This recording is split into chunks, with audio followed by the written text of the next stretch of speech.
It's the supercar showdown of 2011. We've already tested the Ferrari 458 Italia and the McLaren MP4-12C, but we've never had the chance to put them head to head on the same track on the same day. So that's what I'm going to do here today at the fantastic Anglesey circuit. First up is our reigning performance car of the year, the Ferrari 458. Powered by a tuneful 4.5 litre V8 engine, the 458 has 562 brake horsepower and 540 Nm of torque. With its 7-speed dual clutch gearbox, it accelerates to 60 miles per hour in just 3.4 seconds and peaks out at an amazing 202 miles per hour. Unlike the McLaren, ceramic brakes are standard, but can it lap our test track quicker than its British challenger? The engine sounds absolutely incredible. We've got the gear shift lights across the top here, 9,000 RPM, amazing upshift speed on the double clutch gearbox, down to 4th gear for this fast uphill right hand first corner. Still a bit damp and greasy through here, so you're having to just really patient with the power. A little bit of oversteer on the exit there in 4th gear. Down to 2nd, the gear shift is absolutely amazing. Loads of feel through the front end, just dialing into a little bit of oversteer. Again, loads of feel through the front end, into the throttle, balancing it to the rear. Absolutely amazing acceleration. The track's very slippery here, so just trying to keep it tied into the inside. You can feel a little bit of understeer, and then just easing into the throttle. Loads of traction. And that downshift's just amazing. Balance throttle into the apex, and then getting into the power, using all the road on the exit, 9,000 RPM, all the way up to 5th gear. Hard braking. Brakes are amazing. There's a little bit more movement in the chassis in terms of body roll than the McLaren, but actually that helps. It gives you a sense of the feel for the car.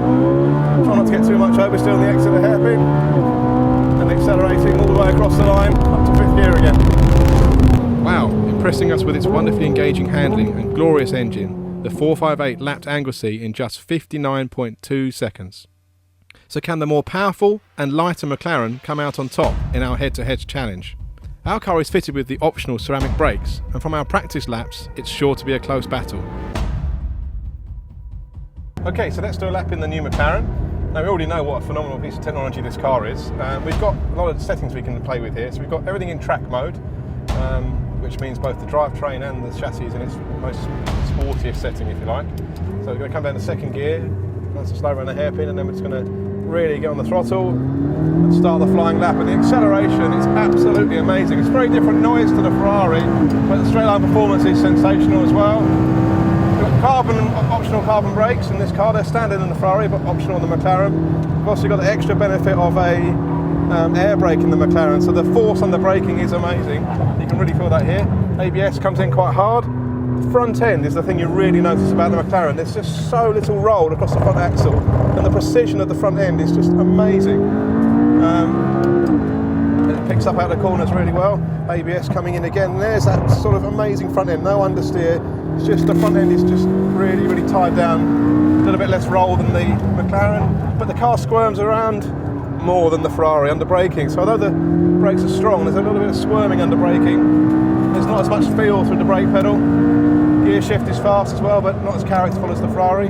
Down to 2nd gear here, braking so hard, there's some really, really hard braking into the apex. And in those tight corners, you can feel the McLaren brake steer system helping you out of those tight corners and across the line.